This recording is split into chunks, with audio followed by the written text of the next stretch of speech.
Good evening, everybody. This is the voice of Agro, one of the founders and this current and only CEO to date. I'm happy to be here, happy to go be reporting to everybody. And I'm here with my other co-founder and our current Chief Product Officer, Matt Rosen. Matt, can you say hi to the audience? Hey, everyone. Great to be here as always. Joining us this evening on camera is our marketing guru extraordinaire, the man who towers over all of us, Mr. Chatter himself. Chatter, can you say hi? Yeah. Hey, everyone. How's it going? And then last but not least, the beautiful, the glorious, the fabulous Nate, who heads up our creative efforts. Can you say hi to the people, Nate? Howdy. Here's Nate, creative director. All right. So last week we skipped the meeting, we skipped the town hall, in part because we were all like huddling up down in Orlando. We got together to try to figure out, like, as we have grown, how do we crank code faster, better, like higher quality for more projects simultaneously. And that to me was like a pretty fun effort. It was a little bit nerve-wracking to get, all of the key leaders and the key people that are making strategic decisions. And then also thinking through, like, we're adding a bunch more people still too. We're not done growing, and just trying to figure out, like, how do we do all these things? How do we get all of the nice things simultaneously? I walked out of there feeling pretty damn good and just thinking through, like, wow, I have a really talented team of people. These are a dedicated staff. We have a lot of experts on staff of, like, just the right kind of know-how to not only do things, but train other people, in part because we have other projects that we're spinning up. And, some of that is just like, how do we crank more simultaneous projects for Splinterlands? Like, just simply having more people just doesn't like make it magically appear. You kind of have to have some process, a procedure, a framework. And I'm feeling like we finally have it. So that's the big thing for my end, is like, we have a lot more folks, and I feel like we're now in the zone where we can, like, really utilize them all. And, like, we got to work out some of the bugs and kinks with each other just as we get kind of the newer process up and running. But I'm feeling pretty good about it. So at a high level, like, the biggest agenda item for me was, let's align everybody. Let's make sure that all the people that we're using don't have, like, large chunks of downtime or waiting for approvals or any dumb thing like that, but just cranking code and cranking projects. And I feel like that's here. Matt, what's kind of like the highest priority stuff on your brain, or what problems have we solved, if any, or just like, give us a shape of your world? Well, the issues, that we're working through with the growing organization is, number one, how do we kind of disseminate all the information that is in a few people's heads, like my head, maybe Cryptomancer, Nate, definitely. Like, we have a lot of new people on board. A lot of them have not been, involved in this game for the last 3.5 years. So the part of the process is, we need to let other people kind of do things and just ping us with questions and sort of learn a lot of the ins and outs of the system. So initially it goes a little slower, and then, over time, as they become more familiar with everything, in their wheelhouse, then things start to go faster. So that's definitely starting to pick up now.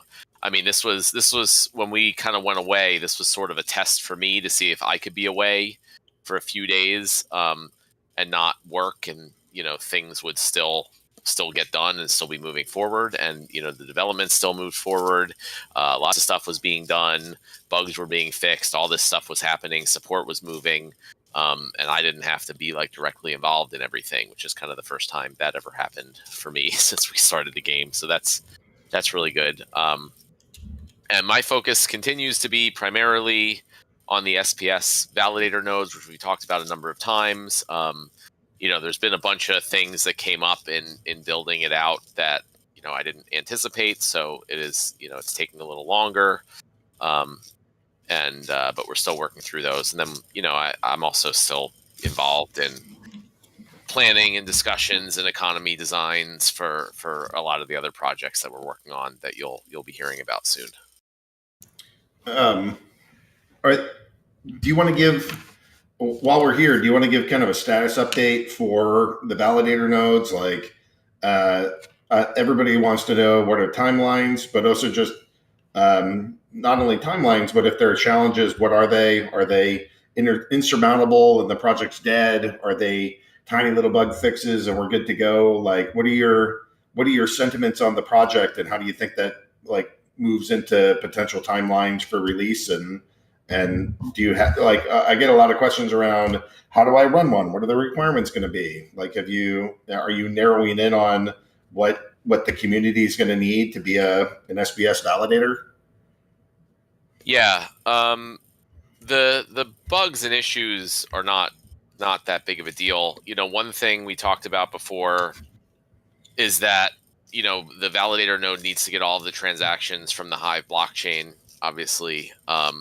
But currently, it was possible for non-Hive accounts to hold SPS and other assets in the game, which is kind of just like proxied through accounts that Splinterlands controls. So that was creating a problem for the SPS validator node. So that's why with one of our recent updates, we made it so that non-Hive accounts were not able to hold assets in the game. And, we're working on a process now to upgrade all of the non-Hive accounts that already had assets into Hive accounts. So that will take care of that. But I think we're going to be in the phase of allowing, everyone to start testing, on some type of test net setup pretty soon. I'm hoping by the end of the month for that is my kind of internal target. And, around that time, we'll have a post out with all the details about how you run one, what type of hardware is required, although we're keeping it to pretty minimal, and just all the details. So, I don't have the details yet, but my hope is by the end of the month, all that will be available. And just for the sake of the folks that might have some questions or haven't heard about this, can you just kind of run us through the top 3 benefits that you see of the validator system? How is it going to impact a user, and why is this so damn important for what we're doing? Well, the validator system is going to be allowing everyone to independently, or anyone to independently, run the open source code for the SPS token and validate all of the transactions that happen. So currently Splinterlands is the only one, validating all the transactions and running the code. But soon, it will be more like Bitcoin or Ethereum or any of these other platforms where the code is all open source. Anyone can run it and anyone can independently validate everything. So the idea is really that means that even if Splinterlands were to go away or, whatever, the SPS token can still run and operate just like normal. And it's all kind of, the process has always been, since we announced it from the very beginning, that this is going to be turned over to the community 100%, and the validator nodes are the first step in that direction. Alrighty, Liam, do you kind of want to talk us through some of the? Actually, before I go, Matt, any other things that you want to talk about? Anything else on your radar that is on your mind? There's a lot of stuff, but let's get going, and I'll chime in as things pop up. All righty, Liam, you want to go kind of walk us through and see things from the marketing perspective? There's a couple big things that we're working on and rolling out. Do you want to kind of give some details on these? Yeah, for sure. Sorry, I have a little bit of a sickness right now, so a bit of a frog in my throat. But yeah, a couple things that we're kind of working through on the marketing side. First and foremost is we're going through a whole bunch of hiring process right now. So looking for 3 new members for the team. That's going to be a product marketing manager, digital marketing manager, and then also going to be a business analyst coming up in the future here. So if you or anyone that would be interested in the role, please feel free to DM me on Discord. Would love to have a conversation with you and kind of figure things out from there. Another one is we've heard a lot of talk about wanting to advertise in brick and mortars and storefronts. So what we've actually done, and our awesome kind of marketing designer that we brought on, Alfred or Gucci in Discord, has created a little bit of a link for us that you can now go blow up into poster size. We'll help cover all the printing costs for you guys. And what we can actually do is get a QR code with your ref in it. So if you want to go blow up these posters and have your referral link sitting there for everyone else to start copying coming in, we can do that. Again, if you want that ref link, feel free to DM me. We'll get that sorted. But I'll drop a little link, a little eye candy in the chat as to kind of what that's going to look like. And this is just going to be the one with the general QR code on it there. That's a great poster. I didn't see this. Yeah, so he'll do one, or he just created that today, but I see Blewett already jumping in saying he wants one. Again, just DM me, we'll get it going for you. We'll get your own QR code set up, and should be cool. Other things to note, ads, we've been talking about it for a while. We finally got around all of the Google, Facebook, and Snapchat stuff. So what that's looking like is we have a subdomain finally created. That's going to be going live hopefully by end of week this week, and we should be launching on all of Google and Facebook products as of probably early next week. So I'll be Google, Facebook, Instagram, and YouTube, which is great to hear. And then the last two things, and these are probably kind of what everyone's tuning in to hear a bit more.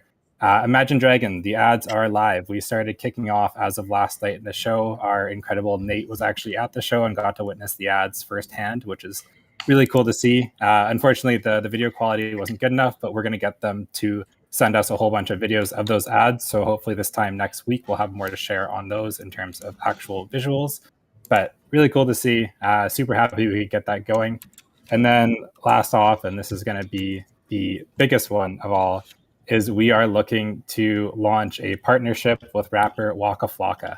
So what that's going to look like is it's going to be a dual utility NFT. Outside of the Splinterlands wallet, it's going to be a art collectible, a 3D video card that everyone can collect and show off. There's going to be a QR code that you can scan, import it to Snapchat, and use it as an actual Snapchat AR filter, which is awesome. And then in the game, it's going to be a card. So that's going to be a legendary summoner, maxed out. There's only going to be 1,000 copies available, so make sure you're getting online here. It's cool. I got to play Captain Eye Candy this week, but I'm going to drop both of those in. So get ready here. Those are going to be the two new cards, Waka Spirit Blade. So maxed out 3-cost summoner from the Death Splinter. It's going to be with the poison ability there, so it's going to give your entire team the poison ability. Really cool, super strong card. Really excited to see it. We're going to be doing a full release next Tuesday, hopefully, with all the details on how to buy the card, how to get it. There's going to be a 2-part sale. The first part is going to be on our website itself through vouchers and SPS to purchase it. So it's not going to be through credits. It's not going to be through deck. It's going to be vouchers and SPS. In terms of numbers, we haven't finalized everything yet, but it will be in the hundreds of vouchers and it will be in the thousands of SPS. So start hodling, start hoarding. If you guys need to get into the sale, we're going to be launching end of this month. Late February is when we're looking to launch. Again, we're going to do the official announcement next Tuesday. That's going to have all the buying details. That's going to have the official dates for the drop. Everything will be included in that. But get ready, get stoked. This is going to be a huge drop for us and hopefully one of many to come with these kind of promotion cards there. So super exciting. First half's going to be in the voucher store itself on Splinterlands. Last 500 cards are going to be on Atomic Hub itself, so you can actually check out the functionality of the second utility of the card itself. So yeah. Can you talk a little bit about the like social media presence of Waka? Like, is this just like a couple dudes and we're done, or how besides offering like a brand new card for sale, how is this going to like impact like the reach of Splinterlands? Yeah, so reach of Splinterlands, I mean, Waka Flocka himself has millions and millions of fans through his music and listeners, whether that's Spotify, YouTube, so on and so forth, but he also has millions on all of his social medias. I mean, this guy's connected to all the big names. He is a huge name itself, and I think this is really cool because this isn't necessarily, and I mean, it's something that we were actually talking about at the offsite, is how do we start productizing this and how do we use this as a kind of staple of more partnerships and more promotions to come. So how I'm looking at this is just a window, and this is just like baby steps for us into continuing to grow and kind of continue with these partnership opportunities. But as he grows and as he gives us shout outs on all of his social media, it's going to expose millions of people to the world of the Splinterlands that may not necessarily be super inclined in the blockchain or crypto space. So it's going to be opening up a whole new world for a lot of players. That's pretty awesome. Yeah, I'm hoping that if this is successful, a lot of what I want to do is start crossing brands. And I think if we can provide like these really cool aspects for how social media influencers can like participate with us, I don't really want to just like pay people to shill like that nobody wants to be shilled to. That doesn't feel good. It's not like exciting. But I think somebody talking about like, hey, I'm in this game and I'm participating in this and this is awesome. I think that is what like we should drive a lot of people, just not just like, I don't know. It's not product placement. It's like person and brand placement. This is just part of what I think makes Web 3.0 so awesome. The like degree to which you embed people and communities into like projects and other communities. That to me is pretty fun. Absolutely. And before I jump off here, I'm going to drop one more piece of eye candy for you guys, which is going to be a video of both the card in a 3D format, as well as the actual AR piece that you can then use as the second utility NFT and export to Snapchat itself. This is a mask that you're dropping? Yeah, so that's the headpiece. You'll be able to export that to Snapchat. Sorry, it's just loading right now. I'm on a little bit of slow internet because I'm away from home right now, which is also why my video quality isn't great. But there you guys go. It's coming up right now, and enjoy that. Yeah. So I was with like the tech creators of this, so it was pretty fun to have like when you do the Snapchat, that mask will like move. So like you're like talking and there's like a Waka mask filter that's on top and you're just like, I don't know, you just have this crazy mask on your head. It's kind of funny. Okay. Well, Chatter, I think that's pretty. Oh, I just want to jump in about the vouchers because the team was talking like, we have to let everyone know it's going to require vouchers and, so people can pick up their vouchers. But, and my response has been, we've been very clear that, it's in the SPS white paper and every time we've talked about it, that all of these type of promotions that we do going forward are going to require vouchers. And we plan to do as many of these type of promotions as, we can, and this makes sense. And hopefully they just get a lot better and a lot bigger. So we, I would hope that nobody is surprised about this, and that you can expect more of the same in the future. Yeah, and generally speaking, like us printing out other cards is not like fun or good. Like we don't want to just add random promo cards to the game. That's like Mr. Silly. But like when we're able to go do that with people that have audiences in the millions, it's freaking awesome for the game. It's awesome for the exposure. It's awesome for us to get like additional celebrities and additional people with millions of followers that are going to want to do this too. So, one of the first things that I said after we like signed on to go do the Imagine Dragons thing was like, what I really want is for them to be a card. And then you start thinking like, well, not only do I want them to be a card, I want to figure out how can we do like, I don't know, some kind of promo card for the audience or some kind of something to go drag as many of their audience members in as possible. So I think it's awesome. Okay. So that's kind of some of that piece there. Nate, what's on your brain? What's on your agenda? What are the highlights for you? Well, I think that it's hard to follow that up. We might as well just end it right now. I mean, for those of you who aren't stoked out of your brains that we're in one town hall, we're talking about a celebrity rapper who, I mean, granted, I didn't know who Waka Flocka Flame was, but when apparently my family does, because my I think our 19-year-old son was like, "Oh, okay, I finally respect you, Dad. You know, you're finally doing something worthwhile." I'm like, "Okay, well, I better find out who this guy is." So I think what really elevated Waka, in my opinion, was when I found out through Googling him that, yes, indeed, I see all the little memes popping up and the GIFs. But yeah, he actually did base his stage name, his rapper name, on Fozzie Bear the Muppet. And I was like, okay, you know, anyone who does that, it definitely earns points in my book. I'm like, okay, I'm on board. This is awesome. So, and I've been very pleased with the collaboration. These guys, you know, on the other side of things, as we discuss how this is going to work and what we're going to do, they've been so cool about how to integrate with Splinterlands.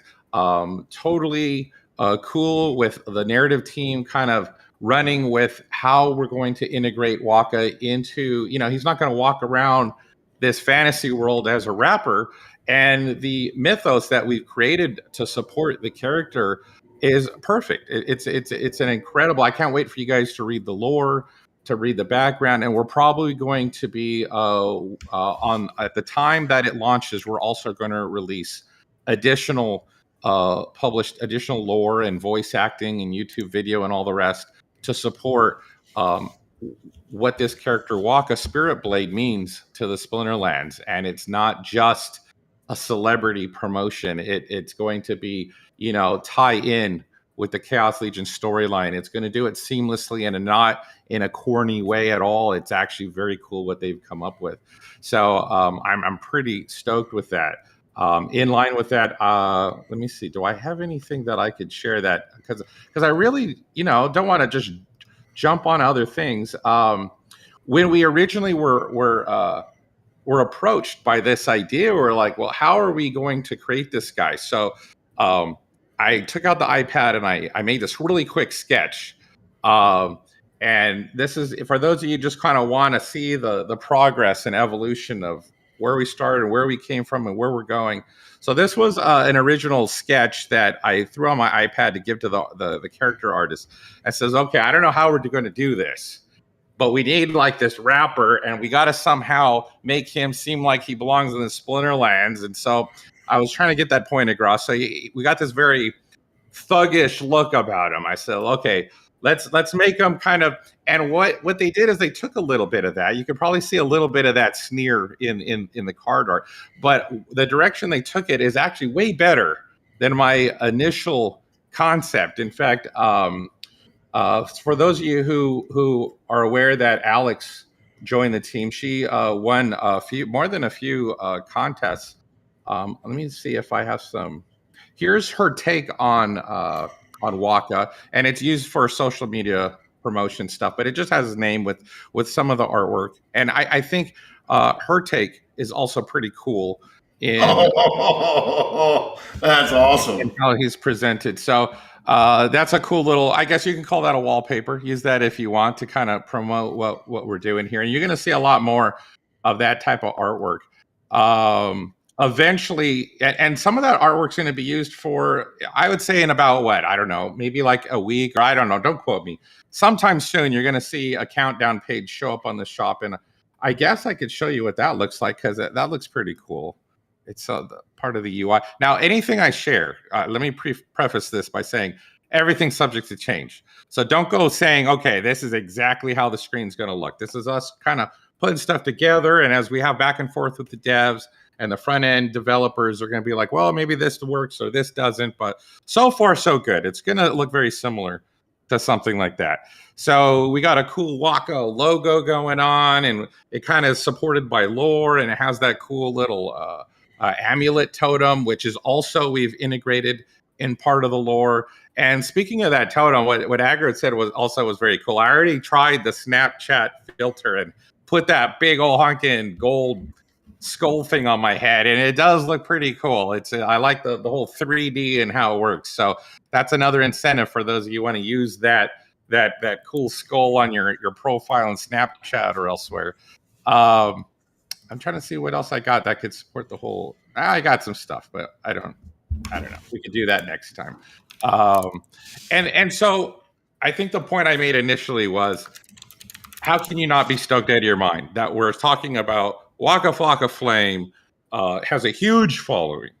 Maybe you don't follow rap music, or maybe you're not a fan of him specifically, but you got to respect that. You got to appreciate what that's going to do for the game on a public stage. And as you can imagine, Waka's going to probably, possibly go on social media and say the word Splinterlands, and all his fans will be like, "Oh, what's that?" And it's more and more organic growth or marketing growth, or everything we're doing is awesome. And then to follow that up or preface that with Imagine Dragons, that's just insane.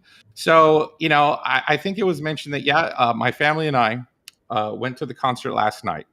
The concert was absolutely amazing. And I'm going to tell you, and I said this in the last town hall, talk about perfect alignment with a partner. I mean, the whole concert, and the concert was broken up between all the singing and the amazing, choreography and the lights and the smoke and all the lasers and confetti, and just, they know how to put on a show, man. But in between all the segments, they would play these clips in the background behind the stage. It would be a huge, ginormous screen.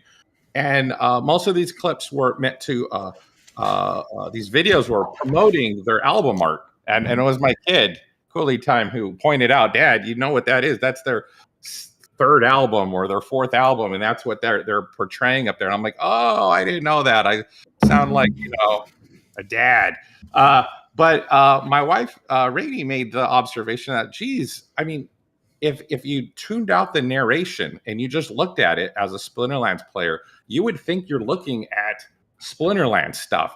And she mentioned how all the elements were represented in these video clips behind the band. And I'm like, yeah, I mean, such alignment. I see so much potential in what could be done here. We did try to take photos and videos of all the cool stuff that was going on. Unfortunately, due to lighting or whatever, we had a hard time getting any really quality imagery. But I can, if you want, I could share what I did take. It's just not, it's not awesome, but you guys can get an idea at least. So here, do you have the video that's playing at the Imagine Dragons concerts? Do you have that small enough that you can actually upload it into Discord? Not small enough. It's a pretty big file, but what I can do is maybe by next town hall, I could at least turn it into something that will give an idea. And just know we're already working on version 2 of that video. So even though that video is playing over the first few concerts, we intend to, and we've already got approval from the Imagine Dragons side of things, that switch it up if you want to, because we did notice when I was there, I noticed some improvements that could be made to further maximize the impact that the trailer has on this huge, ginormous arena full of thousands of people. And so there are some tinkering that we're going to do to further. And I'm so pleased that they're so receptive to the idea of just switching things up like that. They're like, yeah, as long as we get it like 24 hours before the next show, then it'll play at that show. We're like, awesome. So that's stuff that we'll be working on as well. And for next town hall, tune in. Agrid said it. I'm going to try to do it. We'll try to show something there. So I warned my wife that this would happen. I figured, but I got it. So if you guys want to see what Rainey and Coolie Time look like, this is them at the concert sporting Splinterlands gear. So he has the little teeth icon right there. And here is him, and we were on this cool, they hooked us up with this little VIP platform thing. So we made sure that my kid turned around to this ginormous audience of thousands of people and made sure that he was sporting the Splinterlands logo. So we made sure that, we photo bombed, I'm sure, plenty of people's photos of the Imagine Dragons with the Splinterlands hoodie going on. So let's see what we got here. This is kind of how it looks like from way back.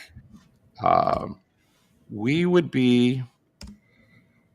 on those little screens on the side. That's where we were showing. And this is kind of where the video starts, where it shows a concert scene. And here is some of the concept art so that you can get a better view of that. I don't know if this is the exact scene that was used in the video, but it was one of the concept artwork pieces that we were working on to start the scene with. So the idea was that you have this band on stage and that a portal shows up behind them and they get sucked into this portal into the Splinterlands world. And that sets the tone for the rest of the trailer as they find themselves in the Splinterlands. And then we kind of show a bunch of animations rapidly while we're showing the words, "Are you ready to breathe fire?" Because the Imagine Dragons fans are known as fire breathers. And so we were trying to get a response and make that connection with them. And at the same time, things were escalating in the trailer that leads up to a big dragon breathing fire at the last minute before, we could show the Splinterlands logo and play to earn and the URL. Oh, okay. I have an image of the fire, the dragon breathing fire at the end there. Colors are a little messed up and whatnot. I think Aggro showed after that there's a logo. And I'm trying to see if I have anything else. Put the logo back up because that's kind of how it ends. There you go. So yeah, that's kind of how it ends. That's almost to the ending. Once it finally gets to the ending, it does show play to earn with our website at the bottom. And you have like this ginormous arena full of people all looking at that and saying, whoa, let me check that out. So it was a really cool experience. I'm sure we're going to be making waves.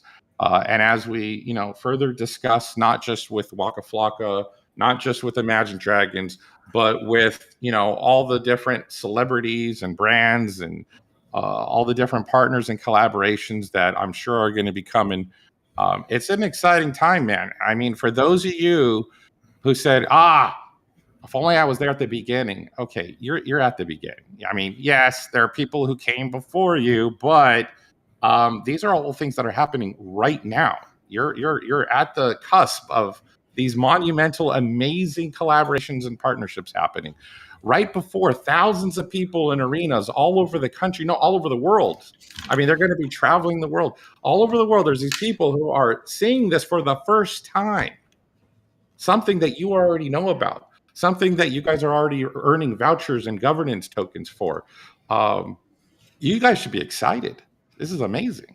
So I guess that's what I have to say. The only other thing I have to say is I made a promise to Asaria that we were going to make sure, and this speaks to the leadership thing last week, just like Agrod and Yaba and a lot of the leadership were able to step away a little bit. And nothing fell apart. The place didn't burn down to the ground. We have, more and more as we hire people and they get onboarded and trained, they're going. We're becoming a well-oiled machine that's producing quality content and updates and cool partnerships and all kinds of things. So one of the things that happened was more lore stories were published, more cool NFTs, more things happened, and I wasn't there to make that happen. That's the team coming together and doing what they do best. So if you guys haven't checked out the last lore story, I encourage you to do so. Lore is going to become more and more important. And this particular lore story speaks to one of the cool water legendary characters in the game. And you can get a glimpse of the power she has and how she utilizes it to help against this growing menace called the Chaos Legion. So that's what I got. And I'm excited to be here and be a part of it. Yeah. Awesome, Nate. Thank you for that update. And thanks for kind of walking people through the more that we do things, the more that I think like keeping copies of all of like the little pieces along the way and just kind of archiving them is really important, because just telling the story of how these things evolve and letting people see like the creatives working, it's not just like, here's the 30-second thing. It's the like, here's the 50 different pieces of concept art that lead up to doing that then lead into the version 2 that even tells a different story. And that's just this like one, like really short-term, like creative project. It's not even for like the whole game or for all card series or for like, how we build out tournaments and I have whiteboard. The over my shoulder here is a whiteboard that's turned around, and like a lot of these things start with like Aggie scribbling things on a whiteboard that then go through kind of these twists and turns as we prototype the crap out of it and just make it better than like here's the idea, here's how we can kind of fit this in to like, here's what this thing actually looks like. There's a crap ton of steps that go in there. And it's just kind of fun to see that whole process, the making of like, this is how our teams work. This is how our departments help manage. And this is the output that you can see. And, come watch. I should make sure that it's like coming with all the dates, because I think one of the things that you guys will see is that it's not just that we are prototyping. It's that hopefully with the process that we're putting in place, the prototypes are happening faster and faster. So I think that's hopefully that will show itself. We have been pumping more code out recently, but I'm really hoping that this thing becomes like, we double the number of teams is my ultimate goal between now and like May. And then that those teams that we have are better to or like able to pump code faster, just because of all the changes to how we think through things and do things. So that's sort of on the list there. I don't know, Matt, you've been a little quiet, but you said you wanted to add some other thoughts. Anything you want to add before I start going to WeirdBeard, Brybro? No, I mean, I added my things about vouchers. I mean, I feel like after this promotion, then, it'll be a little time and everyone will sell them off. And then as soon as we announce the next thing, everyone will jump right in and, be annoyed that they didn't get the chance to get it when they really did over the last few months. So just to clarify again, we are planning to do many, many more promotions of all different, shapes and sizes when they're, we have a good opportunity, and they will require vouchers in some way, shape, or form going forward. Matt, but do you have the list of like when we did the product planning session for Waka? Do you have that? Do you have that handy or available at all, or just can think through it some? The like spreadsheet? Yeah, the little spreadsheet that we just did like the little exercise around. I don't know. I think that was like on your laptop. I don't know what spreadsheet that was in. Okay. But, I think the point that Agro's trying to make is that it starts with, we just want to add a card to the game. But there's so much. There's like a huge long list when you kind of go through what needs to be done for that. I mean, just off the top of my head, there's like probably 20 different art assets you need, if not more.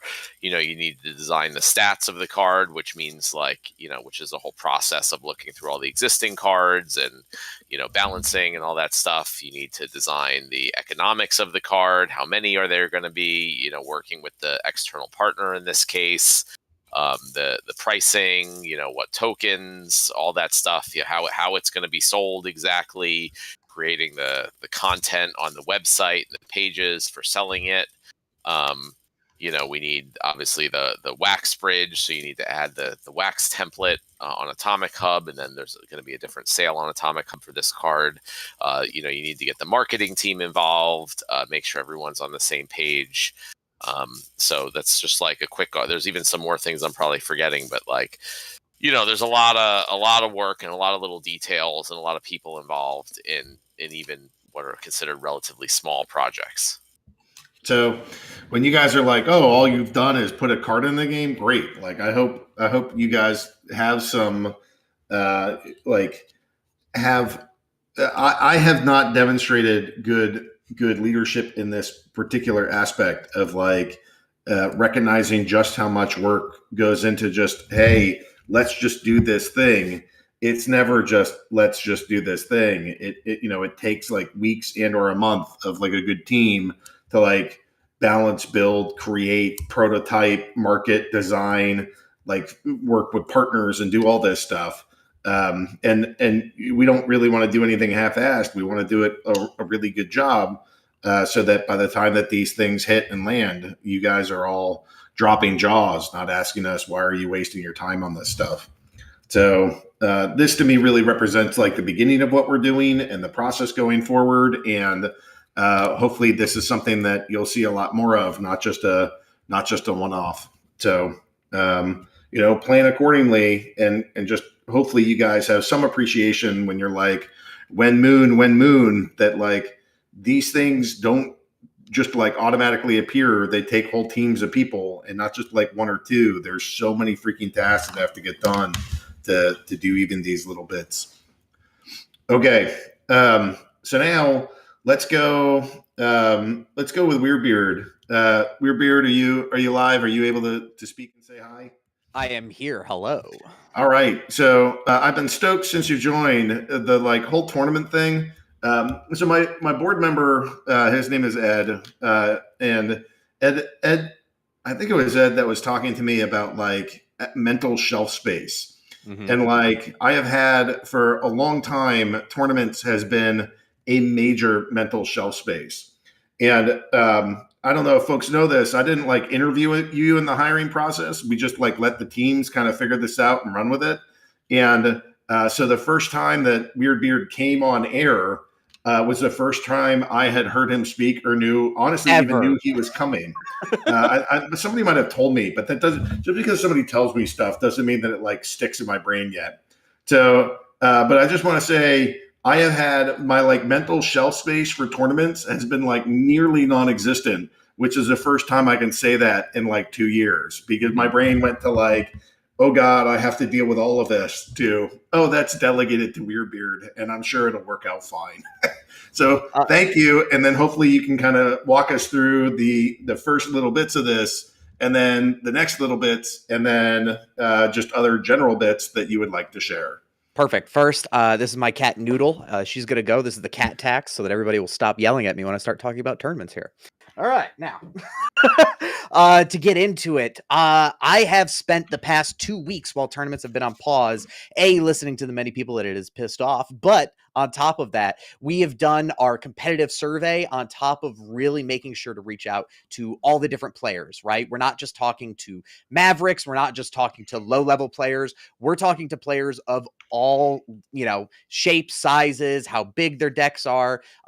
First thing that I want to really talk about is some of the responses that we've gotten from the competitive survey that we put out.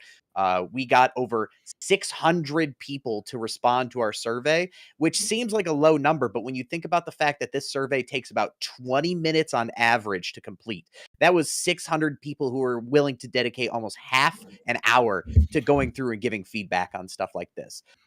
We had a lot of really spread out answers, both people from champion to the highest representative was actually gold players.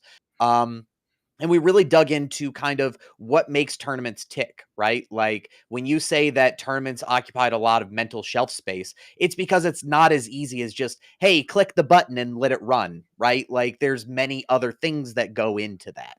And so I've really kind of dug my teeth into figuring out what is it that people want from tournaments and what will make it less friction to get people into actually competing and playing in these tournaments. I think personally, it's not just because I'm involved in the tournament and esports side, but tournaments is the way to get new players into this game. Right? Like we want to encourage more people to be coming into this game and not just, catering them to the people that are already here. Right? Like that goes back to this entire Waka Flocka thing, is that even if Waka Flocka is not somebody that you personally are listening to, many people do. And we want to talk to those people that aren't already a part of this community. And so I think that's what, we're looking to make changes here for tournaments, is that there's pain points that people in champions feel that maybe people in bronze or silver don't really feel all the time. And being able to highlight a lot of those. One thing that actually jumped out as far as like what we were looking into is how happy people are with our current system of tournaments. We're looking at putting the survey back out in another 6 months to be able to gauge exactly where we're shifting and where we're going. This is going to be a constant process. Any changes that are coming here in the next month to the tournaments overall and the tournament system and tournament ecosystem is not going to be a one-time thing. It's not like you set it and forget it. It's a constant evolving type thing. If we were going to look at this like it's a first-person shooter, right? You have a balance team that literally is always in there, always under the surface, trying to figure out and identify new problems, new issues, and as the community grows, the things that go along with that. So I really want to make it, if you go into the tournament chat at all here in our Discord, you'll see I always call myself, the people, the person of the people. I'm here to speak and give a voice to those people who are our most dedicated players. Because if you're in there playing in tournaments all the time, you're like our top users. You're the ones that come in every day. And the goal is to get more people that are like, they may play Splinterlands every once in a while. They may be here sometimes, to see tournaments as like, oh, that's a lot of fun. I want to do that more. So they go from playing once a week to 2, 3, 4 times a week, once a day to maybe 2 times a day, and really pushing up the ladder of the people that are competing. Because at the end of the day, we don't want people to just hang out in bronze. We don't want them to just hang out in silver. The goal is for them to go, this is so much fun. I want to be all in. I want max level everything. How much blood plasma do I have to sell to be able to get in here and compete in these different tournaments? So that's really, like what I've been doing for the past 2 weeks here. We're going to have a return of tournaments. We have, some tweaks that we're doing to our initial system. There's some, things that I'm really excited to be able to talk with the community about. Like I said, I've reached out to a lot of players already that we've talked to about some of these, like, hey, here's ideas that we're kicking around. What do you think? And they've been fairly positive, which is scary because, it just means that there's going to be people who are not happy with it afterwards. But that just kind of comes with the gig. I'm excited to be able to get in here, and I want people to understand that, like, we're here to make tournaments a huge thing. Because Aggie, when you say like, hey, I only have this much shelf space, it needs to be a whole deal. It needs to be somebody's main thing. You know what I mean? Like, you can't do head person stuff as well as tournaments, as well as all this other stuff. Like, tournaments have to spread their wings and fly on their own, and that's what I'm here to be able to do. So, I really appreciate everybody who's reached out so far, and not only contacted me through Discord, but also filled out that survey. I would encourage anybody. My calendar link is always in the tournament Discord. If you want to go in there, you can book 15 to 30 minutes with me and just tell me how much I suck. I'm down with that. Like, I'm totally cool to listen to that. But that's why there's a lot of people in crypto that'll take you up on that. Definitely. You don't even need 30 minutes. They'll just like your DMs. Just I imagine if I said, just tell me how much I suck, there's going to be like 8,000 people that would just chime in. Yeah, and you know what, though? I worked in radio. If you think I could play Katy Perry 40 times a day and not get told I suck and still feel like bad about myself, you're totally wrong. I'm impervious to it at this point.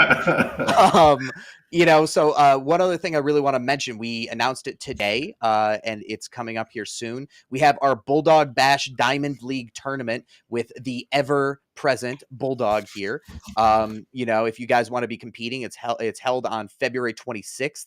Over $5,000 in prizes. It's a double elimination tournament. We have a couple of other like specialty tournaments that we're going to be announcing here soon. But the biggest thing that I want to say is that we have heard a lot of feedback over the past 2 weeks for these tournament ecosystem changes, and I'm so excited to get them out there. I'm so excited for people to be mad, because that means that people care, and that as long as people care, that's what you got to get. That's pretty savvy. That has been my experience. When people no longer care, they just like walk away. Yeah, exactly. It's if you see the people that are like getting busy, it's because they care about something. So I try to honor that to the best of my ability. Be like, okay, well, that's good of you to do. Thank you for caring, and so on. Yeah, I mean, like, especially a lot of the Mavs that I've talked to, right? They are pains in my ass, but I'm cool with that. Like, I would much rather have somebody who's like so invested, in what we're doing. Indifference is the killer of anything. The moment that people stop caring, or they don't, I'm just not going to play for a week, that's when you really lose them. So like, I'm here to build this community and say that, like, we've got to be able to go out of our way to cater to people. And we haven't talked to every single person, right? Like, it's not every person has been reached out to. but it's because it's a process, right? Like we can only do so much so quickly. When I worked in like corporate radio, they would always use the analogy of like, it takes a long time to change the course of a ship, right? Like if you have a big freighter, you can't just turn the wheel and it all just goes to the side real quick. It's slow progress and gently inching it, because it's much easier to increase the value of a change than change something drastically and then bring it back again. All right. So that we had some tournament talk. We had some, reviewing data. Mm-hmm. When do we think we'll be ready to have tournaments start going live again? And then just generally speaking, what are there other big things that are on your radar that you want to talk about in the last few minutes that we have here before going to Brybro? Yeah, I mean, we've said over and over, and I'm going to stick to it. Tournaments are going to need to be back next week. We need to have people competing. These past 2 weeks have been great. They've been a nice little reset to be able to make sure that we have a good idea of where we're going. But then there's larger changes that I want to be making here. But like I said, that's incremental. That's going to take some work on the back end to make sure that, everything's done the correct way. And there's a lot of like little pain points that we're feeling, like when we have people that are broadcasting tournaments, right? You have to watch out because it shows the result of a match before you go in and actually replay the match, right? So it's little things like that you're like, I think we need to change that, because we want to make this streamer friendly. We want to make this so that we can really, bring it to a larger community. And I think that's going to be like little things like that. Do you spend a bunch of time with Ron? I don't know if Ron can come on air at all, but like we've been working on a stream team. So like this was like an initiative that I kind of did a little bit on the hush. It was like, Ron, you just need to do this. Are you familiar with it, or is Ron available to speak so that we can kind of talk it through? So are you able to kind of talk about this at all, WeirdBeard, and just kind of give a heads up as to what we're doing? Yeah, I mean, like, Ron's not able to come on air, so I'm going to talk in his place, and he's going to rail me out later. But, I really think that it's so imperative to be able to give a voice to these people that are super users. You know what I mean? Like, I keep talking about how in tournaments, I want to highlight those people. The people that are going to go out of their way to stream and be part of this stream team are the building blocks of what's going to be able to reach out to these larger communities, right? Like I've worked in a lot of like influencer stuff before, and they don't just go and give influencer deals to Ninja and to Nateaguila and 100 million follower people. You actually get a higher like yield of interaction from people that have smaller communities, because those people are so engaged that they care. Like people, when Ninja, pimps Red Bull, they're like, okay, Ninja's pimping Red Bull, whatever. But if you have a smaller, streamer who comes through and tells his people, hey, I have a new game, it's Splinterlands, I love it, here's what I'm doing, you're going to get so much more return on that investment. And that's why I think like these streamer teams are like the move. It's the thing that has to happen. So what I'm hearing is that we're up to something like 36 or 37 streamers that are interested in doing this right now. And I think there's even as many as 70 that are sort of on the docket. I guess 74. Yeah. Oh, thank you. Yeah. So 74. And I'm like, that's a lot of people streaming this game like around the clock every single week, like pimping this out. It's lots of different audiences, lots of different people with like some incentive to go tell the world about it. I think that's going to have some impact, because people like that kind of like content marketing, the streaming, the gaming, and just hearing about this thing from like actual players and seeing it played. I think that'll make a difference. And especially I think more than that as well is that this is where we start, right? Like we have to look at this at the beginning of a journey. You never look at yourself at the bottom of a mountain and go, oh man, it's such a long journey to still get there. But when you get to the top, you look back and see how far you've come. Like a stream team of 74 sounds small, but that's 74 dedicated people that are invested and willing to build a brand around this. Like I think that what Ron's doing is so imperative to be able to have, but from somebody that's come and worked, like I said, in that influencer and like relationships manager, 74 people can change the world. So to be able to have that is just nutty. Yeah. Awesome. Okay. WeirdBeard, thank you for your time. Thanks for being here. And thanks for, to me, it's like, thanks for just taking tournaments off my headspace. But to the players, it's going to be thanks for making this thing better and hearing them out and trying to come up with a plan that addresses what the guys want. Yeah, and like I said, one last note is that I have not spoken to every single player. I wish I could handshake and kiss babies for every single person. I feel like a politician. Like, I got to go out of my way to meet every person. If we haven't spoken yet, whether you're the top player in this game or somebody who joined last week, I need to connect with you. We need to talk, because even if I've talked to everybody except for one, that's still not enough people that I've spoken to. So let's try to make it so I meet every single person. Good attitude. Glad you're here. Thanks for working with us. Okay, I love you. Woohoo! Brybro, are you there? Are you off mute? Can you speak? Yeah, I'm here. All right, you're coming in. So this is your first time on air with us, right? Yes, it is. All right. So why don't you give an introduction as to who you are, what you do, and why you're here, and just kind of give us the basics. Sure. Not as interesting as WeirdBeard, but I'll do my best. My name is Bryant, aka Brybro. I'm sure most of you've kind of seen me around the community. I like to just engage with a lot of you guys. Started back in June of 2021, and I joined our support team pretty quickly after that, around August. And now, just recently, I've actually transitioned to a part-time quality assurance engineer. So that's kind of what I'm helping out with the dev team right now. Okay. So what got you here? Like you didn't just like join Splinterlands. You started as a community member. So how'd you find the game, and then what made you want to go like start working with us? Yeah, I actually found the game on a Reddit post. Someone just posted, I think it was like the top 5 play to earn games back in June. And I decided to give it a shot. And it's kind of ironic because the first one was Axie Infinity. And when I tried to do that, I basically couldn't figure out how to get started with them. Then I learned that it was like $1,000 to even get started. I'm like, all right, this is ridiculous. So I came to Splinterlands. Some reason I found packs were for sale, bought a couple hundred, kind of quickly went over that $1,000 price limit. I just had a lot of fun ripping those open and just playing the game. So once I started doing that, I was on our Telegram channel, just kind of interacting with the community. Grabthar, he was the community moderator at the time, and I just bugged him kind of day in and day out.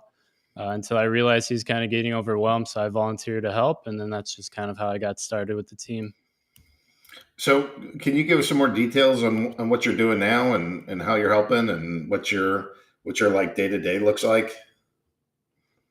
Sure. So I've kind of had my hands mixed in multiple tasks. Like, for instance, I do our town hall summaries. So trying to get a wrap on all the awesome news that we've had today. But other than that, mainly focused on QA items. And what that means is just kind of our devs are kind of churning out new changes almost every day. So our job is to just make sure their changes doesn't break the whole platform. So right now it's mainly a manual process, but we're looking to make it more automated. So just less work on our end. But yeah, I mean, every week we're trying to get those changes out and make sure it doesn't break anything. And me and Camelot, which I'm not sure if he's been introduced yet, but we're kind of the main QA testers currently. And what's your background? Like, what makes you a good fit for doing that? I think mainly just through my experience right now of playing the game. It kind of goes a long way of kind of knowing how all the mechanics work through the platform and just making sure that any new change really isn't breaking anything. But I guess the biggest part there is too, I do have a software engineering background. So it definitely does help being able to kind of decipher our code base and just really make sure there's nothing that looks strange or out of place. Even though like people have mentioned, our code base is pretty huge. So it is taking some time to become familiar with it. All right. Anything else you want to add? We're kind of at that magical time. So you have a minute to just kind of chime in with anything else that's on your brain that you want to share with the community. Not really. I would say part of that stream team, we may have 75 people because I may join. As some people know, I do want to try to get a LAN stream going. For all you LAN holders out there, definitely want to try to talk strategy and preparation, because I know there's a lot of cool news that we may start seeing in the next town halls. I actually don't know that, but I'm now trying to push Nate on that. So we'll find out. Other than that, just be ready, and there's just a lot of great stuff coming down the pipeline. Yeah. Okay. Awesome. So I want to give folks a chance for last thoughts. So Liam, Nate, and Matt, why don't you give us some last thoughts to take us out of like town hall time and get into like AMA time? Oh, we have CommanderChaos. Is he? I guess I don't even see him on the main stage. Is he here? All right. So CommanderChaos, if you're there, can you go hit accept for it should be appearing in your Discord. There we go. And then you got to unmute. Are you there, Commander? Yes. Hello. All right. So I'm sorry I forgot you because you weren't in the main stage room. But why don't you can you give us just like a quick background on who you are and why you're on this stream? What are you doing with us? All right. So my name is CommanderChaos, and I am an engineer who works for a Fortune 100 company, and I manage their project management software and a bunch of automated programs and stuff like that. Real boring stuff. Games are much better. So I found Splinterland not too long ago, right around the time of the land sale. And I saw an ad or a Reddit post or something, and I checked it out, and I was like, oh, this is pretty cool. Maybe I'll buy a region. And, well, I didn't decide to buy a region, so whoops. Yeah, how'd that decision work out for you? Yeah, well, I bought a few plots instead, so hopefully it'll work out.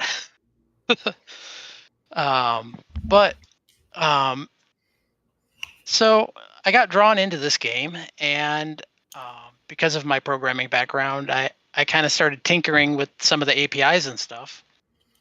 And I noticed that, there's a little bit of a spot where, events were kind of being left in the dust with everything else. And so I kind of set myself with a personal task of, trying to make it a little bit better.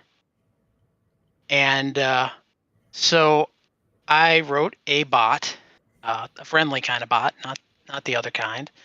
And it looks at the events, and if it sees that an event is missing, it will recreate it. And I've got these mini events running, and it's an 8-player event.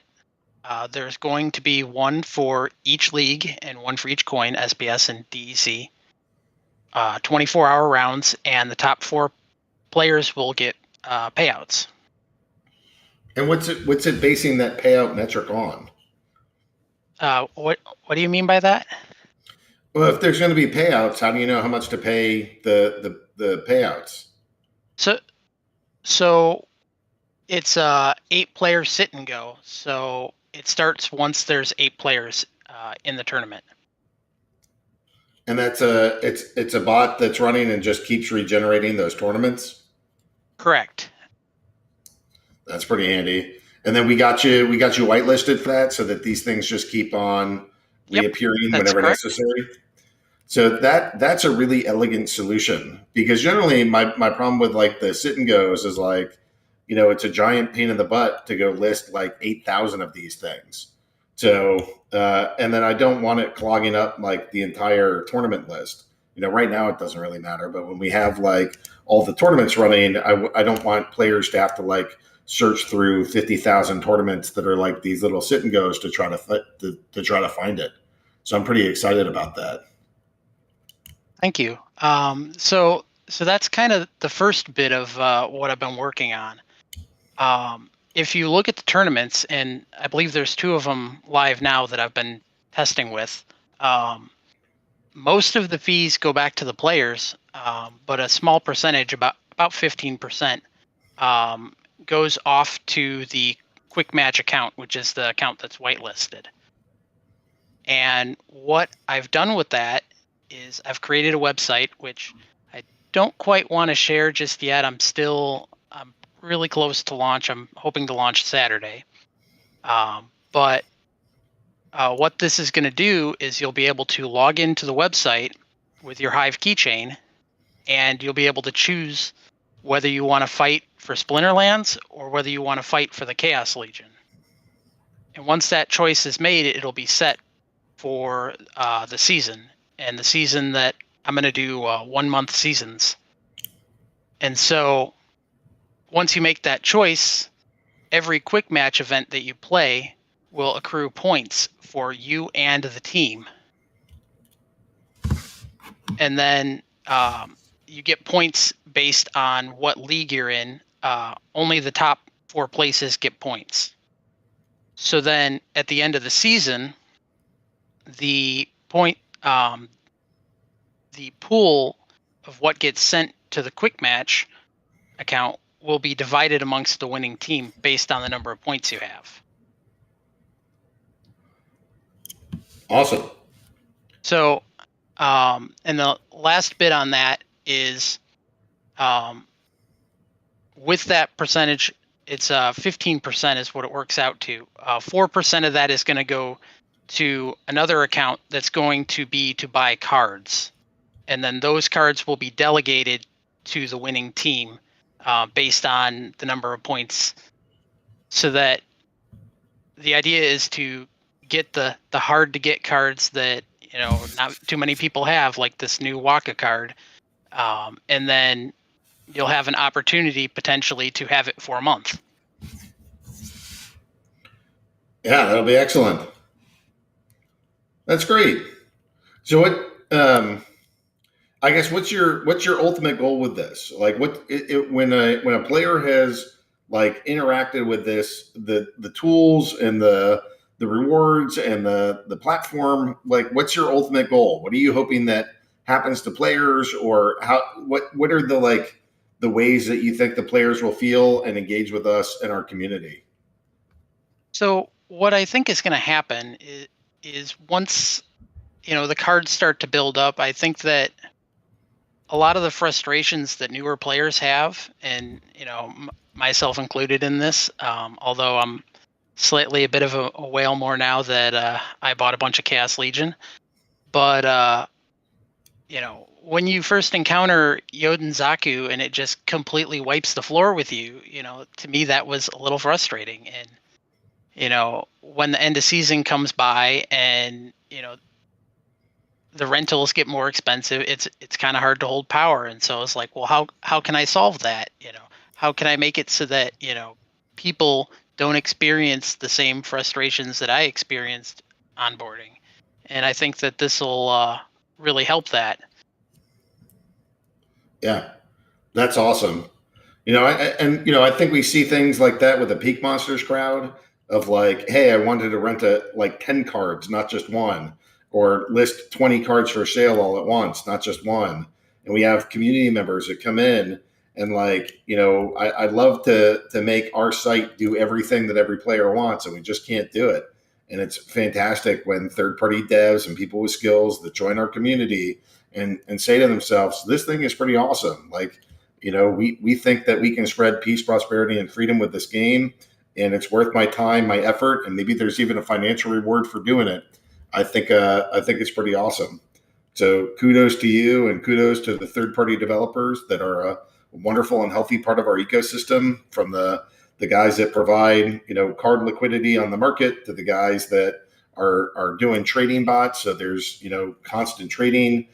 Even some of the guys that are providing match liquidity to the tools that make it so you can buy and sell faster, or you know, even some of the games or whatever else is coming. We're stoked and excited to be working with third-party devs, and thanks for being part of our community, and thanks for building tools, and thanks for being here. You're very welcome. Thank you for making this game. Yeah.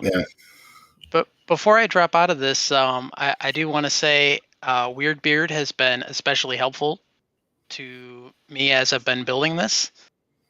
And he's been extremely responsive when I've asked him questions. So you guys should expedite his awesome business card. You did the opposite. He told you to tell him how much he sucks, not sing his praise. Sorry, WeirdBeard, you suck. Perfect. We have solved that.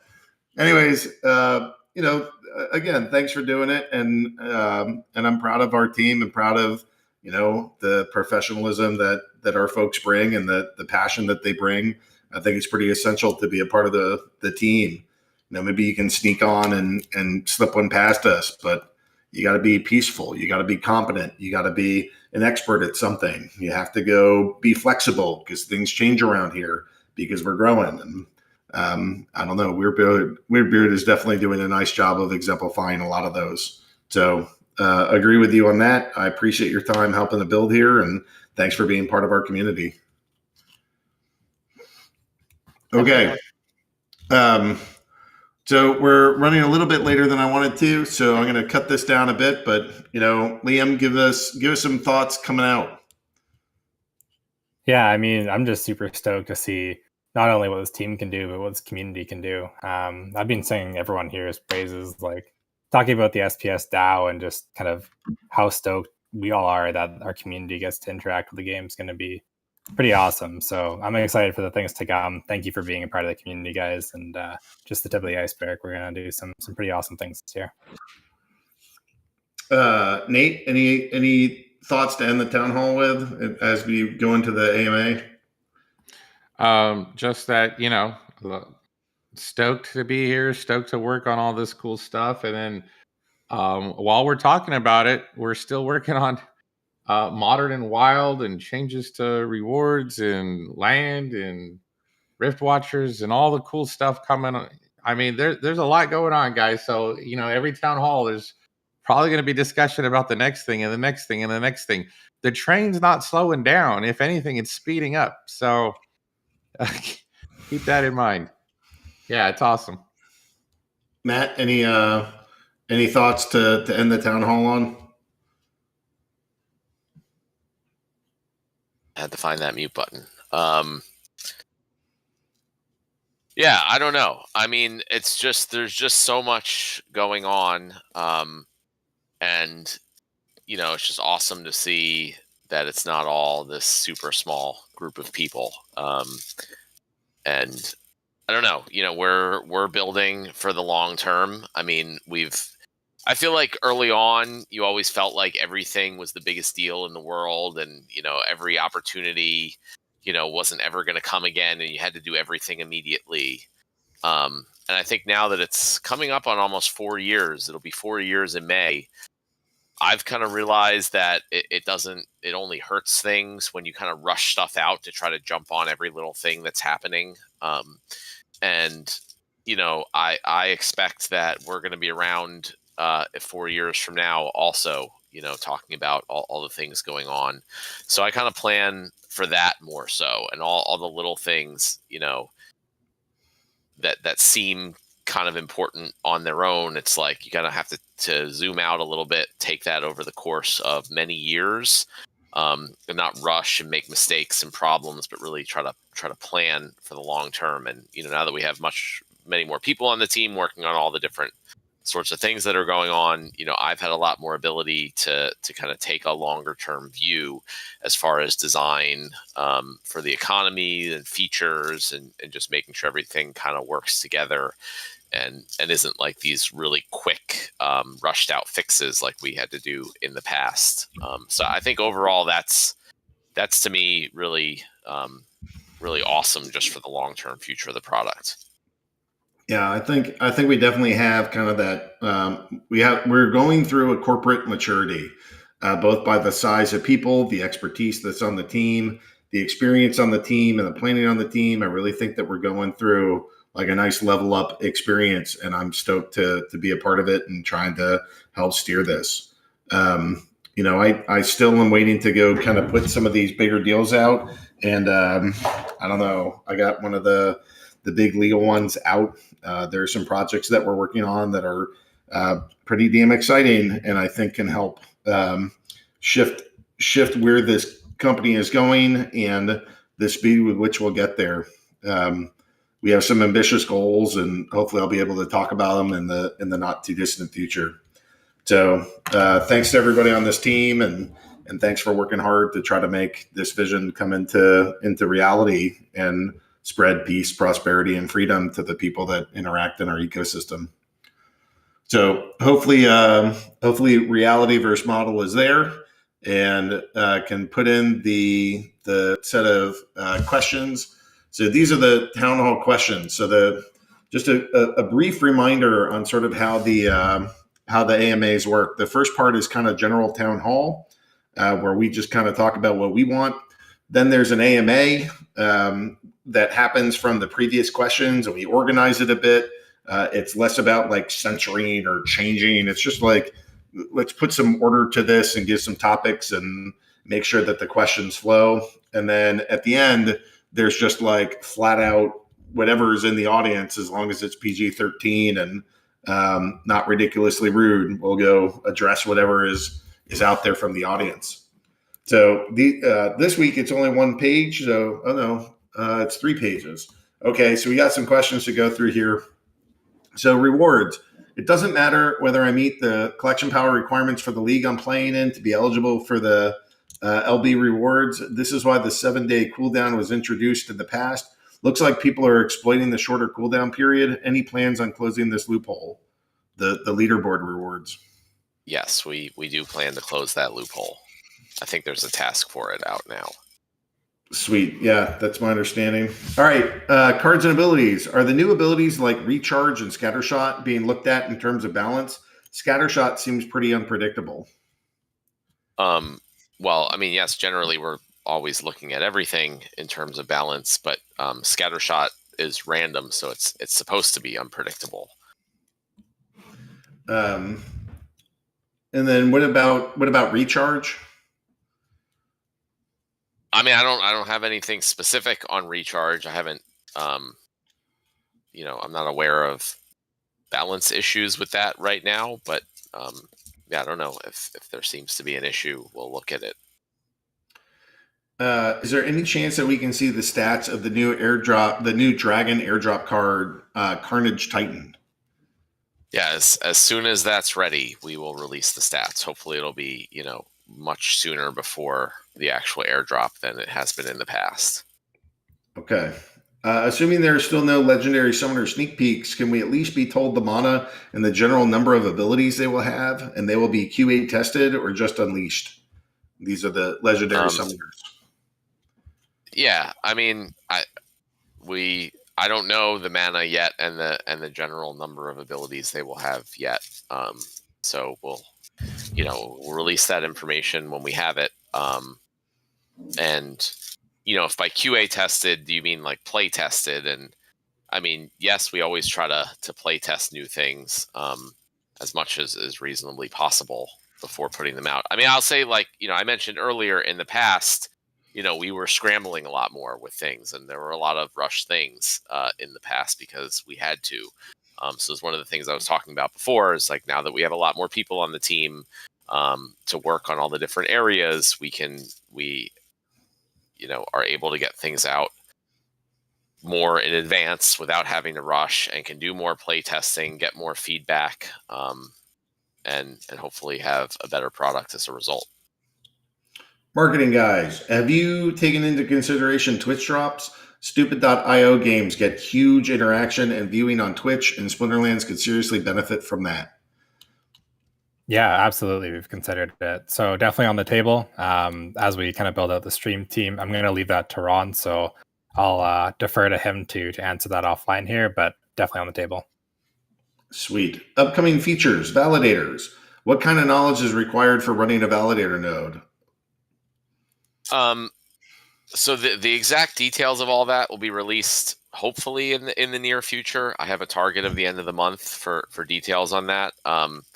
We are going to try as best we can to make it as easy as possible for anyone to run it. But it will be ideally run on a server hosted somewhere like Amazon or other similar places where you can host a server, just because it will need to run 24/7.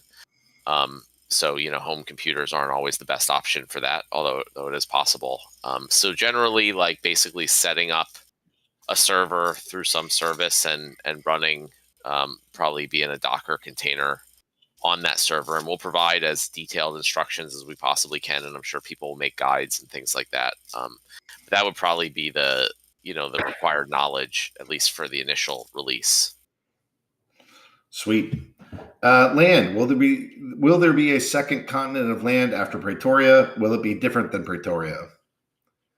Well, we've mentioned that it is always possible that there will be more land, but we have no current plans to create more land, and I'd like that type of thing, to end up being up to a vote of SPS token stakers. So it's not just us deciding that, but more of the community potentially submitting a proposal in the future, and if there's kind of enough support for something like that, then it could happen.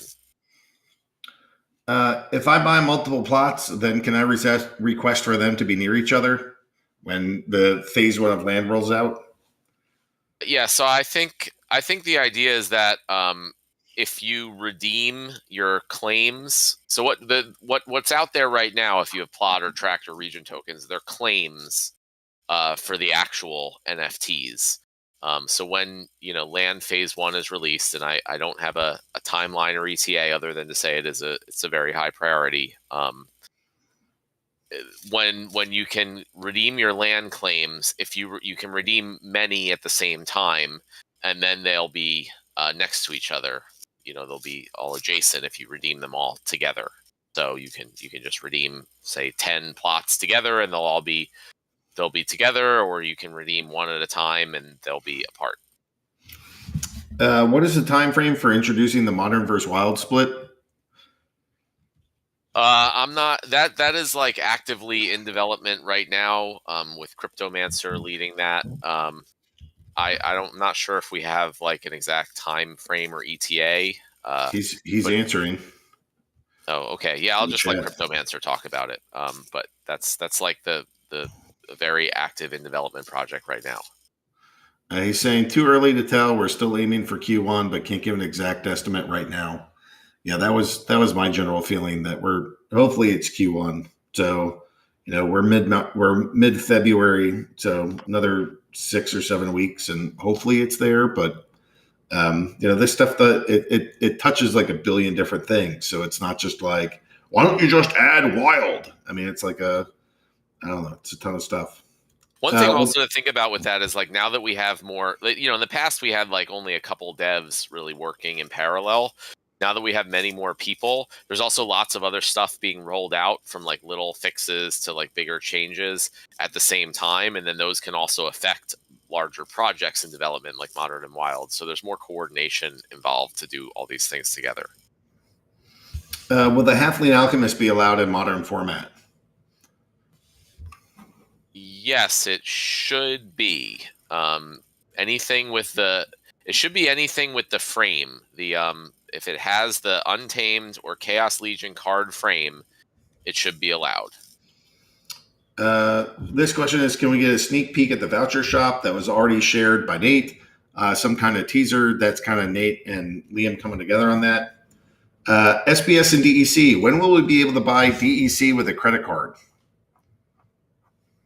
I believe that the integration with the Transact service, we released that, and then there was an issue, so it was taken back. But I think that's going to be re-released and should be fixed, I think, like tomorrow or this week.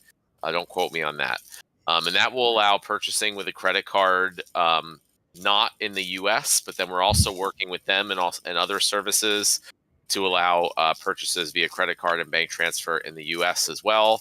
And just ultimately, like, our goal is to work with as many, crypto buying services as we possibly can, just to give as many people as many options as we can possibly provide to buy SPS and DEC directly.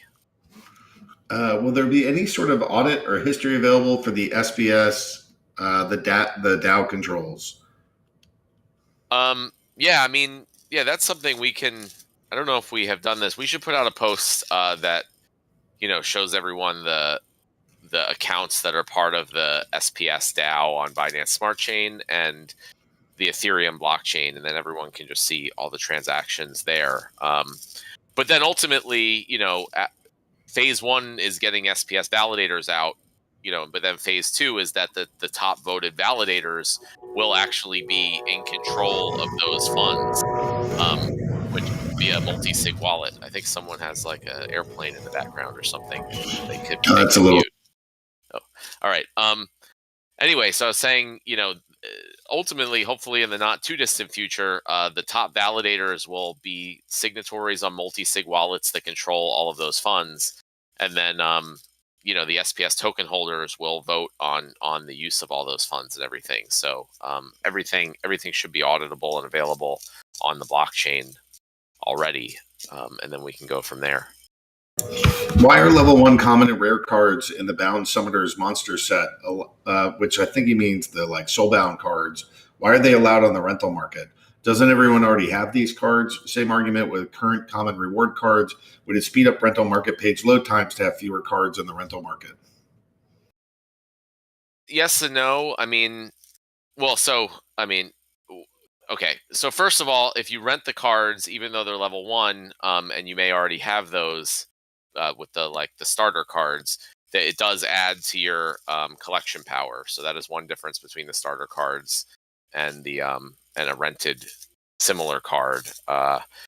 It might speed up rental market page times to have fewer cards, but ultimately, as the game grows, we hope to have many, many times more cards available. So, that's why we have a larger team working on, making that scale to many times the size. And then we've also mentioned, recently that we're working on a number of changes to the ranked battle reward system. And part of that is also making there be additional advantages to having the actual cards, whether they're owned or rented, over the starter cards. So that'll become more relevant in the future. Why do airdrops stop at 14 million packs instead of 15 million? The last 1 million packs sold won't have an airdrop associated with them. So it's the same way we did Untamed. And generally, when we get down to the end of the edition, there's kind of that last FOMO where the packs sell out more quickly. And then also once they're sold out, generally, prices on external markets increase, as that's the only place that they're available to get them at. So there's, I guess the point is we don't feel that there's a need for added incentives to buy packs at that point. Any plan on adding Chaos Legion only to Brawls, rotating out Untamed for Chaos Legion only, and adding Chaos Legion to Untamed Dice Phrase would be refreshing? Yeah, I believe we're in the process of updating Brawl Phrase to include Untamed and different Untamed combos. Any opinion about bots plaguing tournaments? Don't you guys think that they challenge the fairness of the game, especially on high-stakes tournaments? Well, I guess WeirdBeard and others are looking at the tournaments thing, but I guess the question is, do bots have any unfair advantage in the tournament? Would be an issue, but otherwise, it doesn't matter. And honestly, you may not know if it's a bot or a human playing the account, and in some cases, bots might be more predictable and easier to beat than humans. But if there is some type of unfair advantage that bots can have, then that's something we need to address. All right, here are a bunch of suggestions and requests. Hardpoint is on vacation this week, so I'm going to put in, you guys should go to feedback.splinterlands.com, and that's probably the answer for half of these. But, we are taking player suggestions and we are implementing them, and there's a fair amount of people that are dedicated to doing the the work to sort of take the player generated ideas and turn them into actual software that we use. So is there any plan to implement a trustless scholarship feature in Splinterlands? Yeah, that's a really good question. So one of the things that I'm most excited about for how we grow the game is through guilds like YGG and some others that have been coming in recently. And I think a lot of work needs to go into that to make it easy for guilds to just manage large collections of cards and large groups of players in the guild. So that's things like trustless scholarships, where there's a setup of reward splits that automatically are taken care of, and you don't need to share keys and things like that. We're already working. The Peak Monsters guys have already worked on creating tools to like open large quantities of packs, auto combine them to specified levels. We're working on tools to like automatically manage delegations of sets of cards to different players and share earnings. Because I think if we can show that it's a profitable business model to raise money, buy Splinterlands assets, and then go, recruit players to use those assets, I think that could be huge for the growth of the game. Yeah, and to that end, I actually just hired a VP of sales to help us do it. So I've been able to go take a couple guilds and bring them in, but I think what's going to end up happening is that we'll have somebody that's dedicated to that can help them learn about our game and help them set up accounts and help find the guilds and help bring them in. I think the guilds are like a major step for us. So we have somebody that will be focused on that full time. Have you thought about selling physical cards redeemable on the website, like sell the packs in stores and each card has a code to redeem the card in game?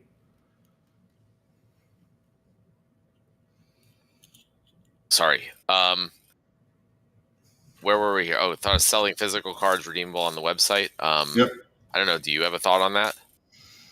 I don't know how much physical stuff we're going to do. I mean, I think we're going to get into merch, right? The company's big enough where like before we couldn't really get into merch. Now we can. So I hope to have a whole bunch of different merch, not just selling physical cards, but selling like the little miniatures, like the Dr. Blights that we've had. I'd love to see a tabletop miniatures game for this. I think that's a whole other crowd of people that might come in. I'd like to see like a D&D style tabletop adventure for this. So I think that there's some physical products that could enter your living rooms that are on my radar. I don't know how quickly that'll be. I don't have like people hired for that, but ultimately, yes, we should have physical stuff that you guys can own, from shirts and hoodies and collectibles to like whole games that are physical and tabletop. Any thought given to increasing the collection power of combined cards or otherwise incentivizing players to upgrade cards? I guess he's saying not non-linear CP. Yeah, I get it. I don't think we're going to be just like changing stuff like that. That's kind of a core part of the game. Obviously, the main benefit of combining cards is getting increased stats and doing better in battles. But one thing, as land comes out, and is released, there's going to be a limited amount of cards that you'll be able to use in each land plot, to produce resources. So in that case, combining cards will be essential to get the most out of those limited spots. Sweet. Have you thought about allowing someone renting out or delegating their cards to specify the maximum length of time? I'm not sure if maximum length of time makes sense. I mean, in the sense that you can cancel the rental. I mean, one thing I would like to do is have a minimum rental time. So like you could rent a card and have the minimum time be, say, for a week or 2 weeks or like a season. So that way the rental can't be canceled, by the player or owner, or if it can be canceled at any time, but it won't actually end until the end of that minimum period, which I think will really help for people who want to rent cards for an entire season, but have to worry about the owners canceling them toward the end of the season, as prices tend to go up. So maybe if that's what was meant, that's something I would like to do. I'm not sure if maximum length of time makes sense, but if I'm misunderstanding or missing the point here, let me know. Have you considered using the staked SPS or vouchers to let players claim extra quest chests? Well, I'll just say that we're planning on kind of a major revamp of how quests and season reward chests work. So again, it's like we don't like to make too many changes all at once. So I think yes, any chance we have to let vouchers, to add more values to vouchers, we're going to do that, and that's going to be in. We talked about the new card that's going to be kind of the first thing in the voucher shop, as we're calling it. But I think there's going to be all sorts of different things in the voucher shop going forward, and some of those things might be new type of potions. Maybe the quest potion can be moved into there instead of its current weird state. So I don't want to like guarantee or promise anything, but we're always looking at stuff like that. There was a comment on social media suggesting that if the Hive network got blocked, we'd lose all Splinterlands assets. Is this possible? And are there any plans to implement some sort of data redundancy to protect us from this sort of scenario? Well, the Hive network can't really get blocked. And actually, one of the interesting things about being on Hive is a lot of people say like, oh, what happens, in a proof of stake system or delegated proof of stake system if it gets taken over? If someone, buys up all the stake or acquires too much stake and takes over the system, or there's some type of attack on the system. Been there, done that. Right. Yeah, we're kind of the only platform that I'm aware of that actually happened, and we came out all the stronger for it. So honestly, we kind of have a playbook of what to do if there's some issue on the Hive blockchain. But also on top of that, like having the SPS validator nodes available as like an open source code base that anyone can run also gives us even more resiliency and less reliance on the layer 1 blockchain platform. So we're always moving in that direction. But we already went through that to some degree. Do you have any plans on it to improve the new player experience?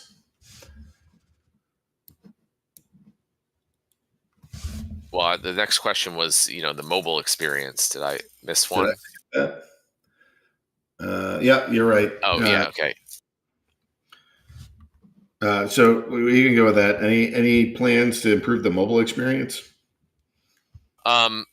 Yes, but so ultimately with all these things, we have like this growing list of projects, and the list of projects, that we can do grows even faster than the amount of people we can bring in and train to start doing all these things. So we always have to like evaluate all the projects, based on priorities, like cost and priority. So it's like what things are going to move the needle the most relative to the amount of time, effort, cost that they take.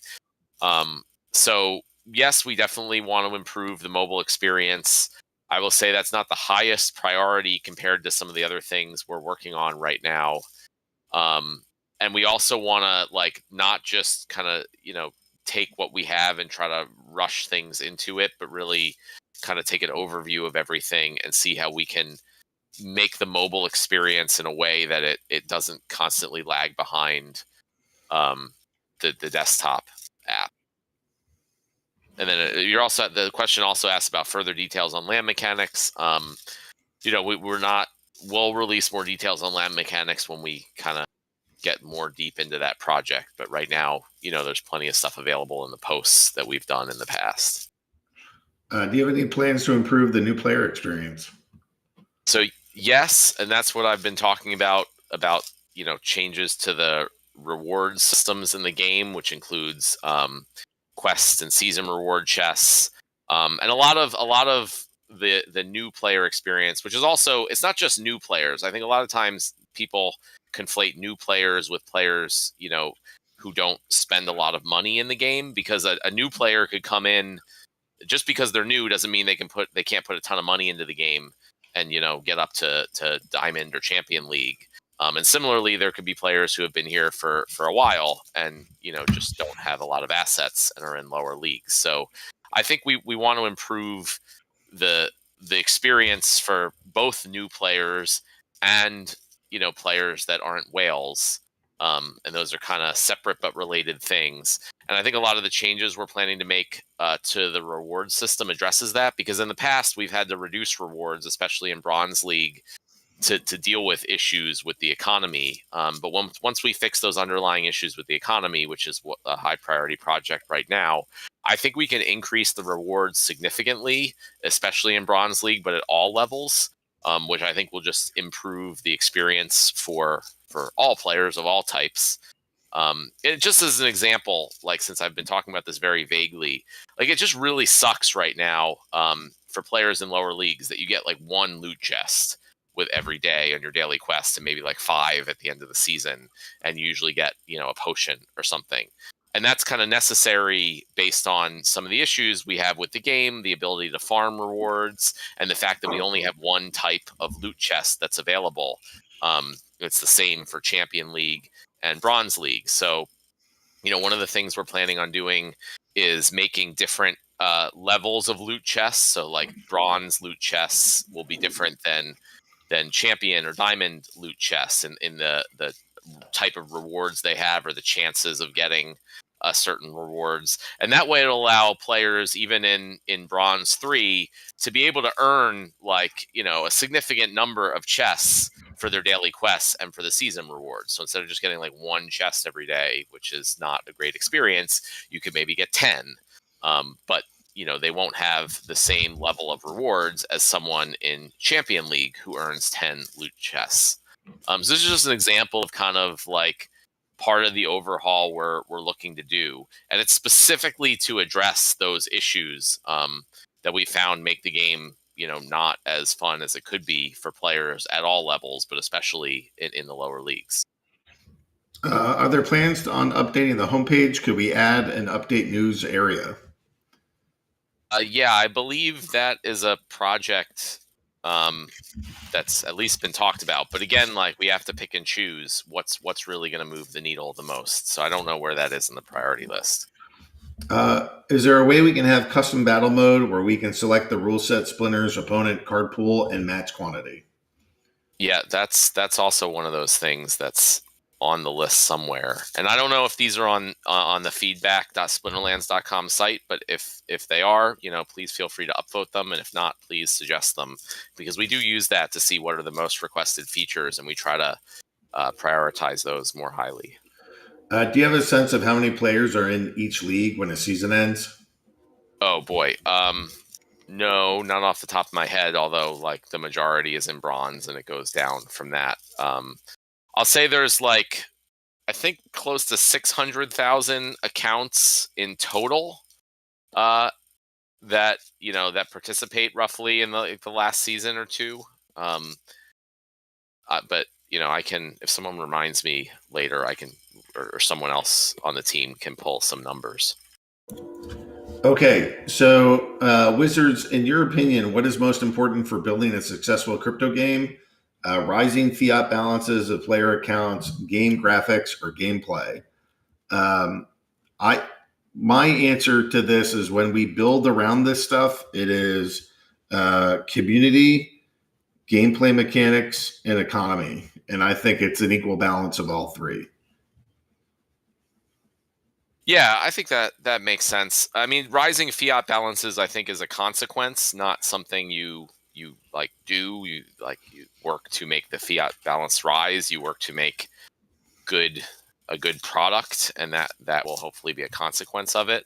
But yeah, I think if you just have a good economy, like a good tokens with a coolly designed economy, that doesn't get you anywhere, because there's no like really underlying value to the tokens, and there's we've seen a lot of that. There's like things that are released with no value all the time in crypto, and they might like pump at first just from hype, but if it's just a cool economy design, it doesn't ultimately go anywhere.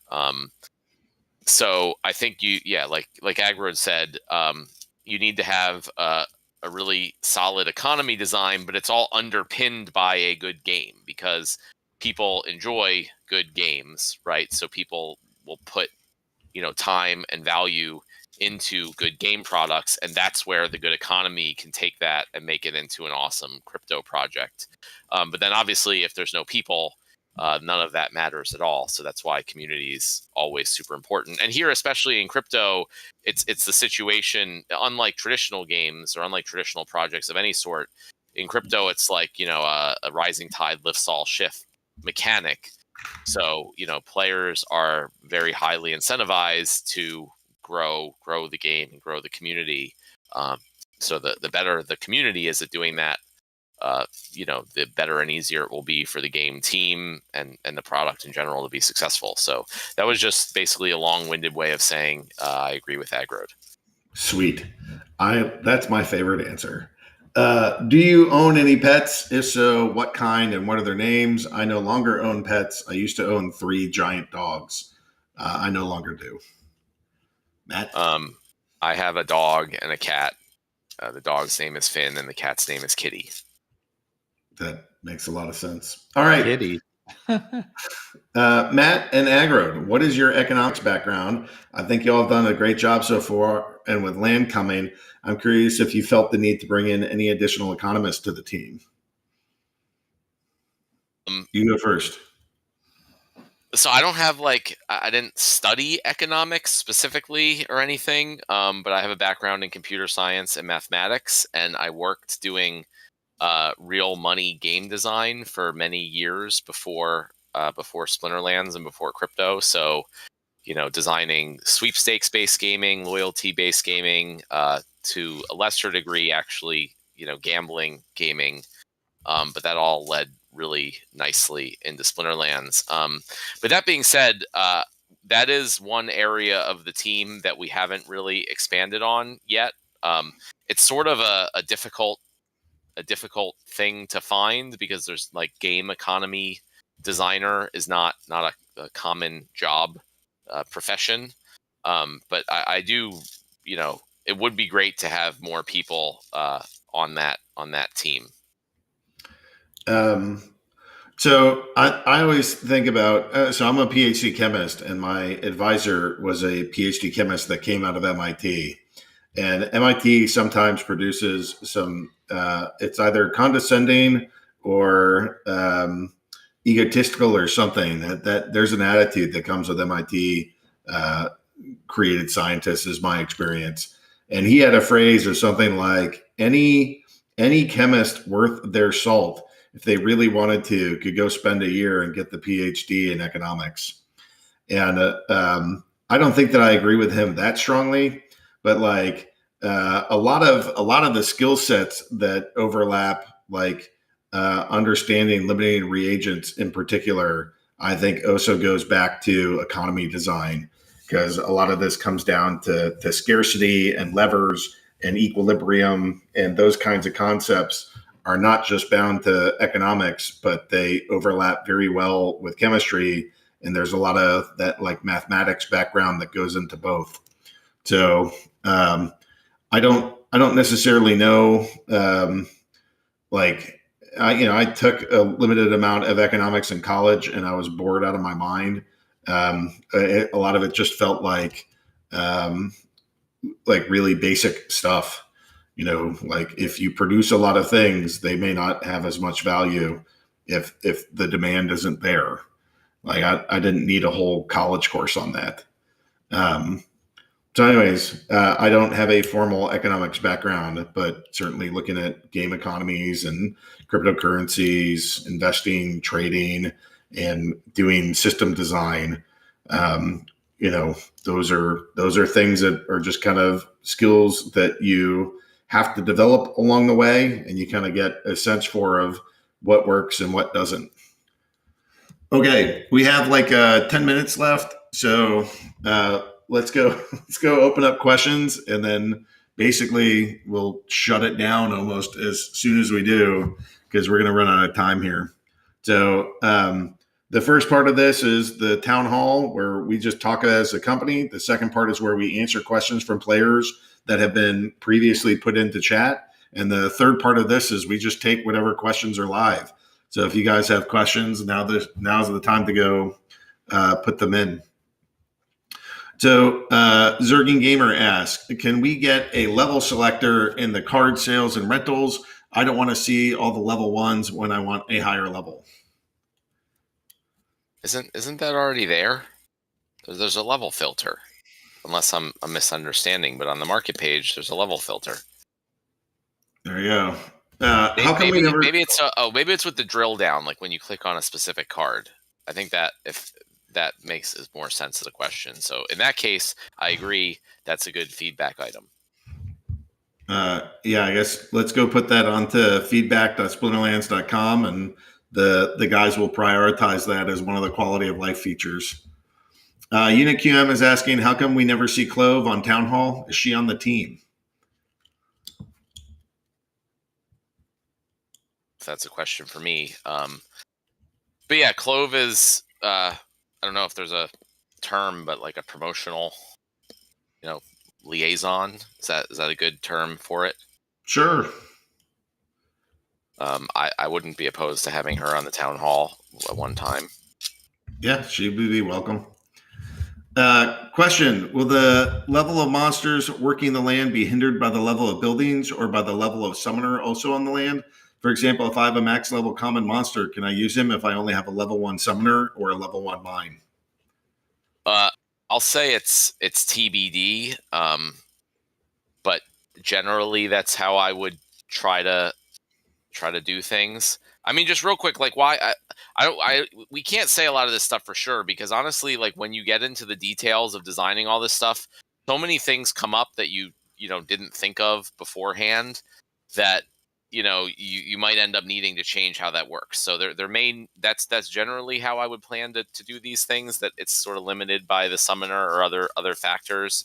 But who knows? In designing the economy, there might be some reason why that doesn't make sense, and we would need to change it. So we'll release the details when they're ready.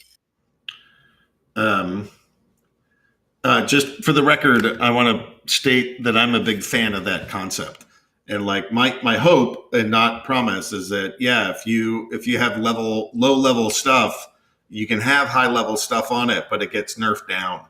And we'll see to what extent that actually comes in. But I like that design aspect a lot. Question: for the new promo card, will there be a whitelist to prevent bots from grabbing them, or maybe a lottery? First come, first serve generally doesn't turn out all that well. One possible whitelist requirement could be a certain amount of SPS staked.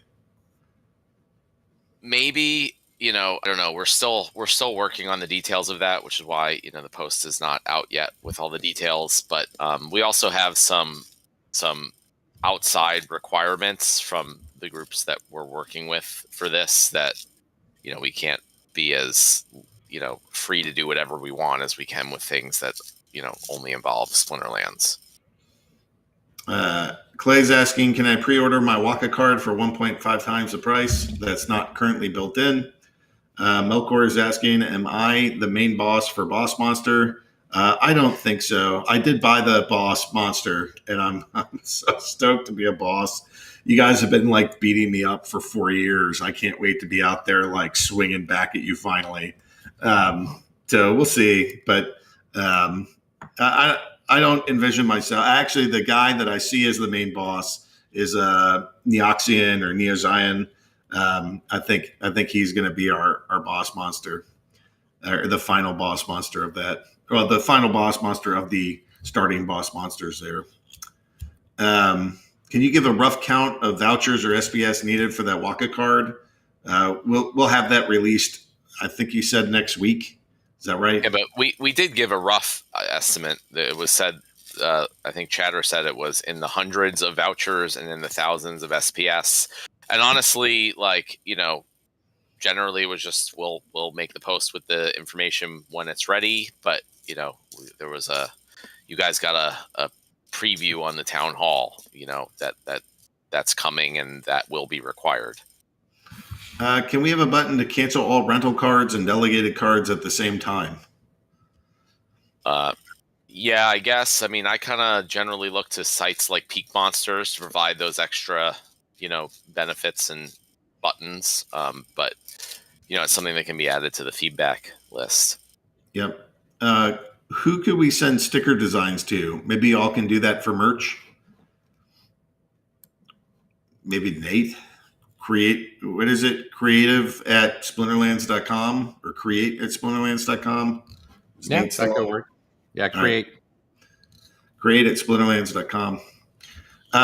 Can we have it where we choose a different level or card when playing reverse speed, and we would prefer a level card that we own? Yeah. Yeah, that's one that's been talked about for a long time. Again, it all comes down to the difficulty of implementing and the priority. So add to the feedback list. Are there any plans for Splinter Talk when the SPS airdrop ends? It will remove the main incentive to hold the token. Yeah, Splinter Talk hasn't been like the single highest priority, but yeah, we want to keep developing that. So I'll keep that in mind for the product teams as they're growing. Question: are you sure that we will be going for activating the ability for custom rule sets? Won't people be able to allow programmed AI to try and learn each and every rule set more thoroughly between their own already powerful accounts? I mean, practicing custom rule sets doesn't sound like a bad thing to me. Yeah. Okay, I was trying to understand the question. I think I understand it now. Yeah, I mean, regardless, AI can also just look at all the battles played, and learn from that. So our goal is to, be hopefully constantly adding new things. We do want to start adding new rule sets on a somewhat regular basis. There's new cards, and then obviously when land is fully done and there's the items and spells and the other stuff in the battle, it'll just make it that much harder for AI as compared to humans. But I don't think we're going to not allow people to do custom battles with each other for that reason.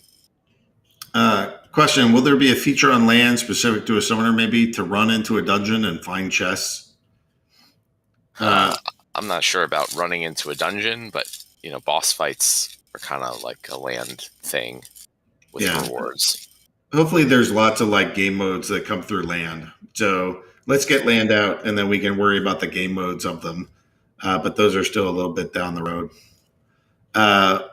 Lyria is asking, is there a way to see the daily volume on the DEC SPS pool so we can estimate the fees? So that's a question kind of putting on my Hive Engine hat. That is something that Riaz is working on. Maybe it's another couple weeks, maybe it's a month, but I think we'll get that before too long. Omega Splinter is asking, when can we see SPS listed on Binance? That's a better question for Binance. We are one of the biggest games, and but sometimes you just need to see. I don't know. I don't know what I want to go in, but that's been a long haggling. I guess I'll just go with that. Has a number of guaranteed packs changed for the next airdrop in order to receive one non-gold foil drop? Yeah, that's a good question. Now that we've gotten to, I think, the correct or closer to the correct number, it'll continue to increase by 25 for each new legendary airdrop card as it has in the past. So I expect the next one to be 525, and then 550, 575, etc.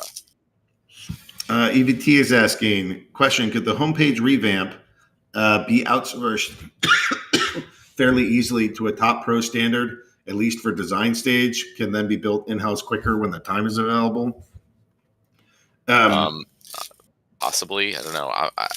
I leave that stuff more to Hardpoint and K-Bucks now to figure out how we work with different people, different services, outsourced or internal, and get this stuff done. Yeah, we implemented a new. I'm not even sure that it's fully implemented, but we're shifting gears to a different process that, basically we all got consent on February 4. And this thing should help us speed up quite a bit, but not all of the details are worked out. In my brain, the product owners can either have somebody directly on their team. They could have somebody on their team that reports and does work for a whole group of people, and they kind of act like the liaison, and we could do third-party outsourcing.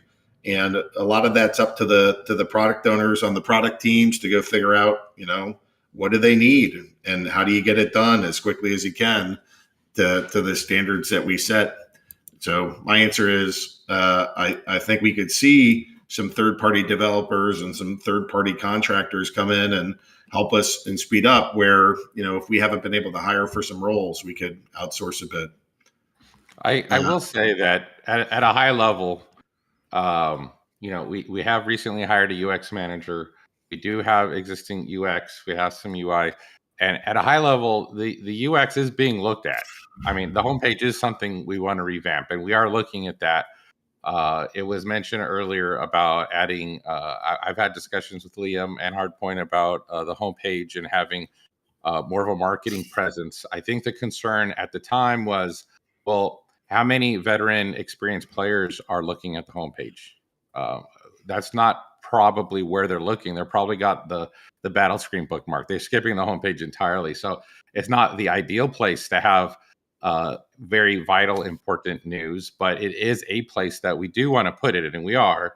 But we're also looking at the help. When you click the little question mark up at the top, we're in the midst of a UX design for that page. So not only will you have access to the Zendex and the tickets and the tech support, but also you get hopefully the latest and greatest news and information about partnerships, collaborations, blog posts, all that stuff. And we're also want to create a player dash, so that of which the SPS management would just be a tab of many different tabs that allow you to kind of access a nice dashboard of sorts to manage all your in-game assets and otherwise. And there, I think, is a great place to also put marketing and sales and communications to the player as well. So we're looking at all these other things. I mean, they are being looked at. They're not being ignored.